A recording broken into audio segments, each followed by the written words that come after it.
반갑습니다. 사랑합니다. 네. 1층에 교육관에 오신 분도 환영합니다. 또 줌으로, 유튜브로, 카카오 TV로 참여한 모든 분들도 환영합니다. 오늘 설교 제목 어찌 아끼지 않겠느냐라는 말씀입니다. 4장 11절 마지막 부분에 나오는 말씀입니다.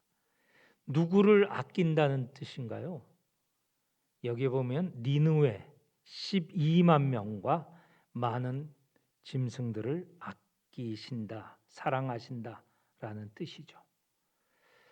하나님께서 이 요나에 나오는 말씀 가운데 이방 나라 아수르를 아끼시고 사랑하신다는 것입니다.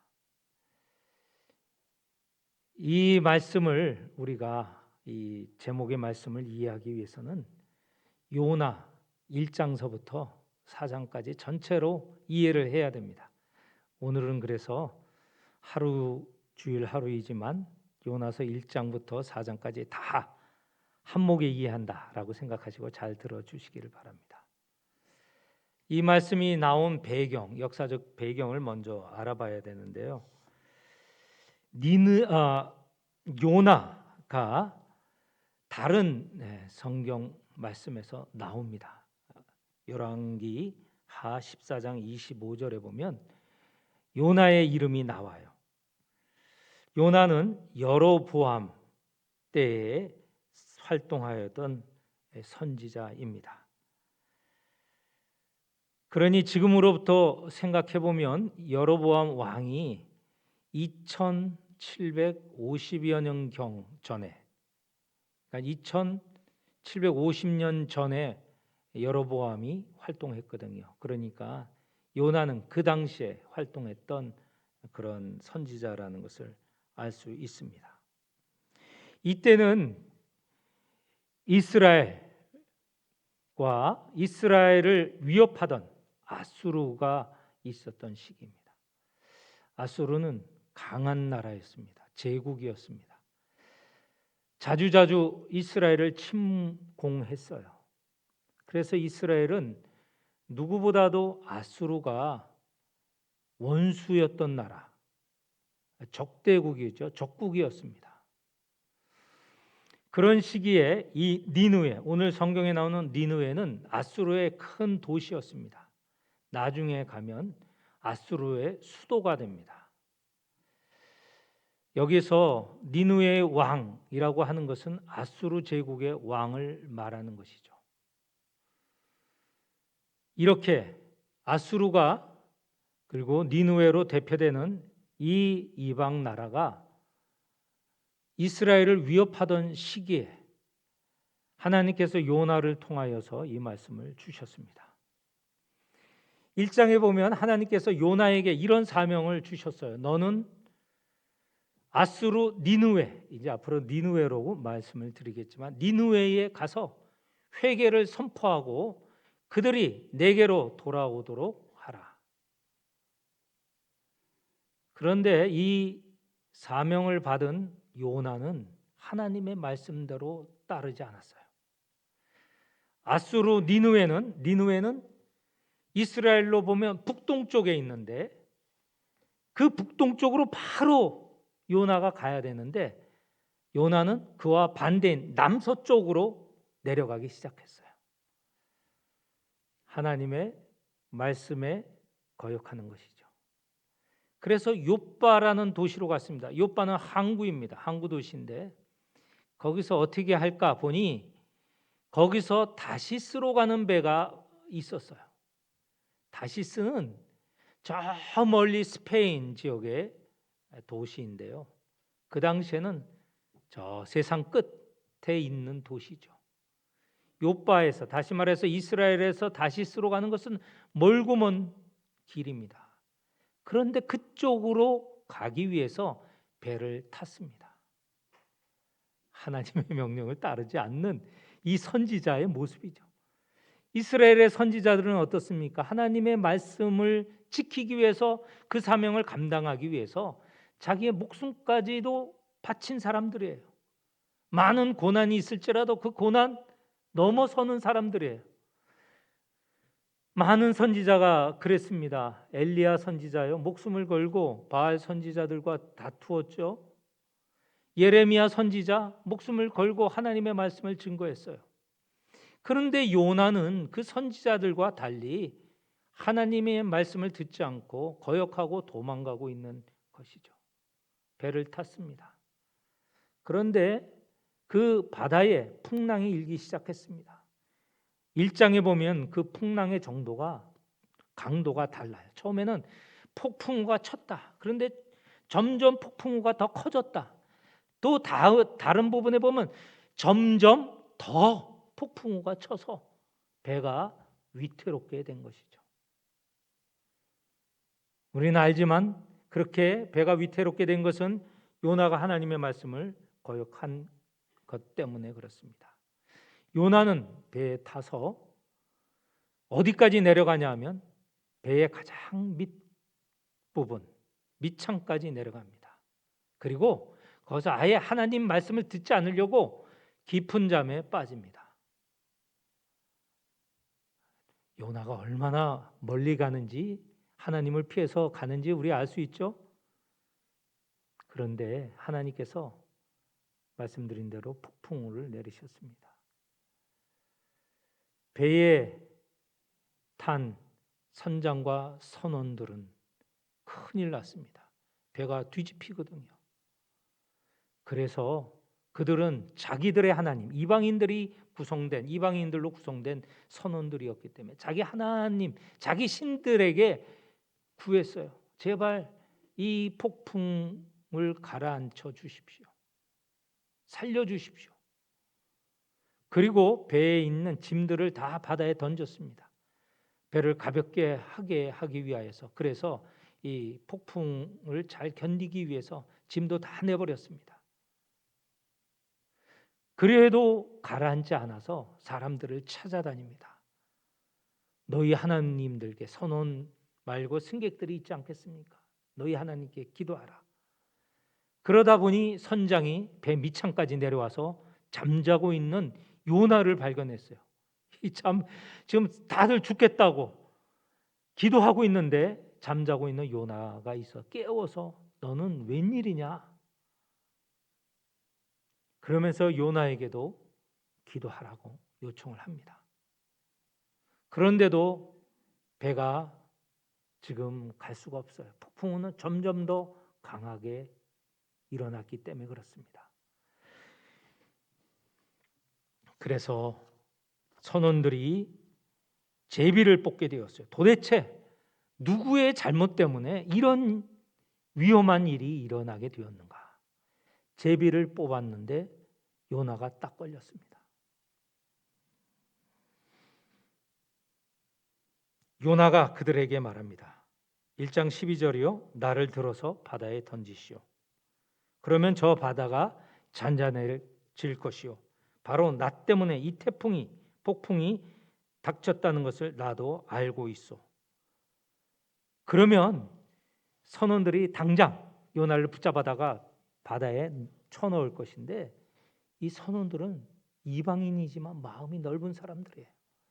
요나도 살리기 위해서 힘껏 배를 육지로 닿게 하기 위해서 힘을 씁니다.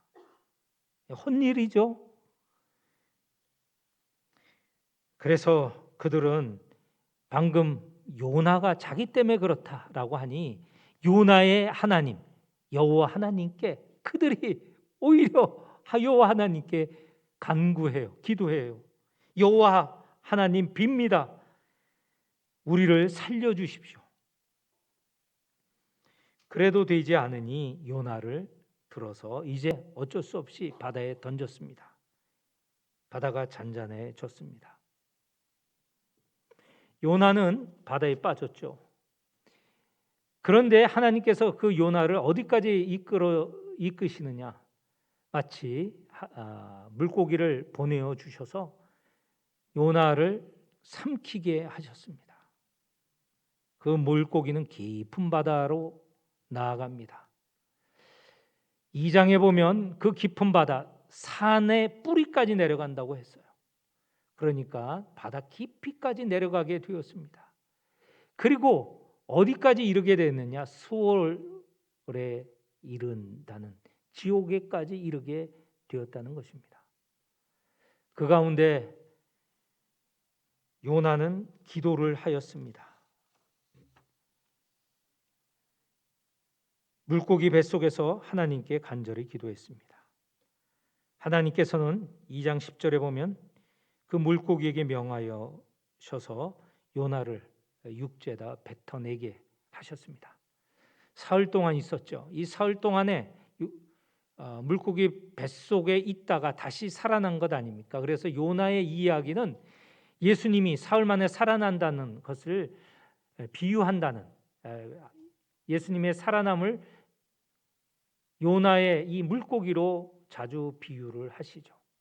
아무튼 그렇게 하여서 다시 살아난 요나에게 하나님께서 사명을 주십니다. 너는 니느웨로 가라. 1장 2절에서 주셨던 첫 번째 사명, 그러나 요나가 지키지 않았죠. 그런데 이 3장에서 주시는 이 사명은 1장 2절 사명과 똑같습니다. 반복하는 겁니다. 다시 니느웨로 가라. 니느웨에 가서 그들에게 외치라. 요나는 어쩔 수 없이 이제 니느웨로 가게 되었습니다. 니느웨에서 요나는 무엇을 했느냐? 니느웨는 큰 도시라고 몇 번이나 언급을 하고 있습니다. 사람이 그 니느웨를 다니려면 3일은 다녀야 기본적으로 다닐 수 있는 큰 도시입니다. 이 대전도 며칠 되겠죠? 여기저기 다니려면, 걸어서 다니려면. 그런데 요나는 3일이 걸리는, 기본적으로 3일이 걸리는 이 니느웨에 하루만 다닙니다. 그러니까 하나님께서 니느웨에 다니면서 회개를 외치라고 하는데 하루만 다니는 거예요. 이것을 우리나라 속담이 있죠. 처섬천 벌초하듯. 대충 한다는 뜻 아닙니까? 마음에 성심껏 하지 않고 대충 한다는 뜻이 그런 뜻 아닙니까? 그렇게 니느웨를 다니는 것이죠. 그리고 하나님께서 말씀하신 거 회개를 전하고 선포하고 그들이 하나님께로 돌아오게 해야 되는데 요나는 그런 메시지를 전하지 않았어요. 다니면서 하루, 그것도 고작 하루를 다니면서 니느웨가 40일이 되면 망할 것이다. 멸망을 전했어요.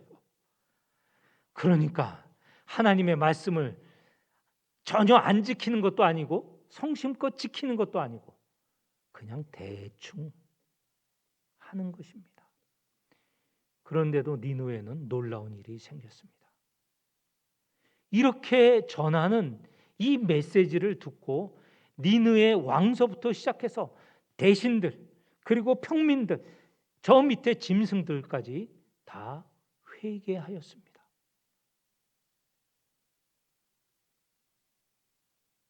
요나가 전혀 생각지도 못했던 일이 일어난 것이죠.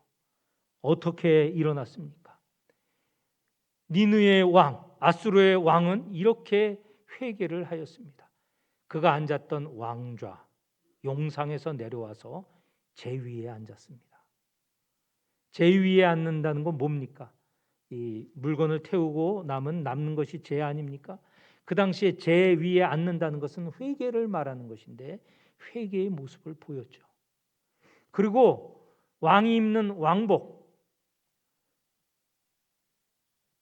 그 옷을 벗고 굵은 베옷으로 갈아입었습니다. 역시 회개의 모습이죠. 그것만이 아닙니다. 조서를 내렸어요.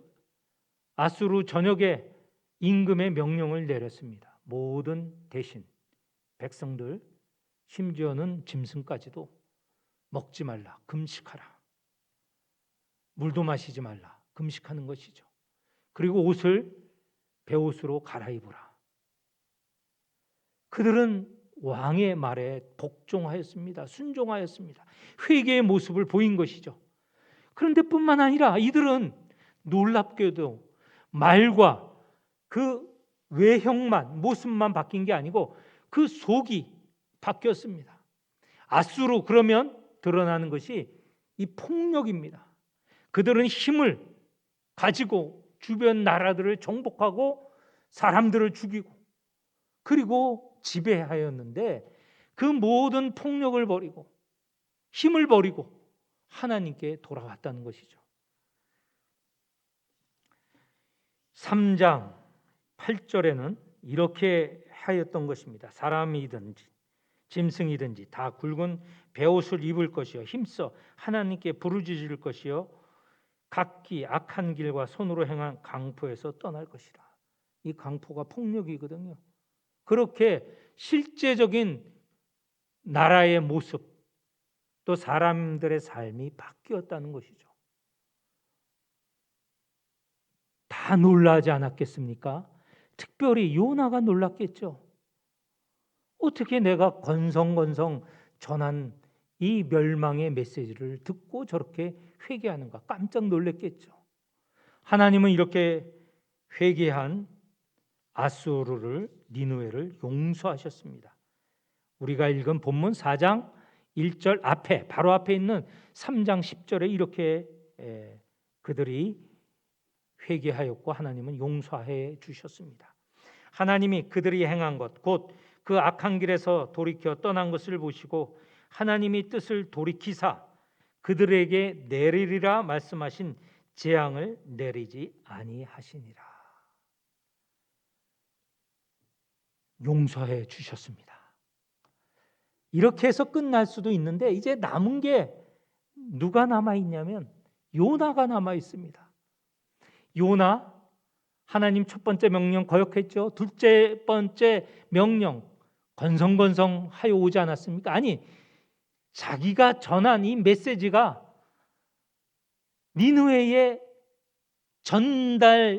참되게 전달되지 않기를 바랬던 것이죠. 그런데 그들이 회개하고 하나님께 돌아왔거든요. 용서를 받거든요. 요나가 지금 뒤집어지는 마음입니다. 하나님께서 당신의 백성 이스라엘이 저 니느웨 때문에 고생을 하고 고난을 받는데 어찌 저 니느웨를 용서해 주느냐? 속에서 부글부글 끓는 것이죠. 그것이 잘 나오는 것이 우리가 읽은 본문 1절입니다. 4장 1절. 요나가 매우 싫어하고 성내며 이런 말을 하게 된 것이죠. 요나가 첫 번째 하나님의 말씀 명령을 듣고 왜 도망갔느냐? 요나에게는 하나님이 그들을 용서해 줄 거라고 이미 알고 있었던 것이죠. 그래서 자기가 니느웨에게 회개를 전하면 그들이 돌아올까 봐 그게 싫어서 정반대로 욥바로 가서 다시스로 도망가려고 했던 것이죠. 그게 2절에 나옵니다. 여호와여 내가 고국에 있을 때에 이러하겠다고 말씀하시지 아니하였나이까. 하나님이 명령하시고 내가 가서 그렇게 하면 용서해 줄 거라 그렇게 내가 알고 있었기 때문에 그런 것 아닙니까? 그러므로 내가 빨리 다시스로 도망하였습니다.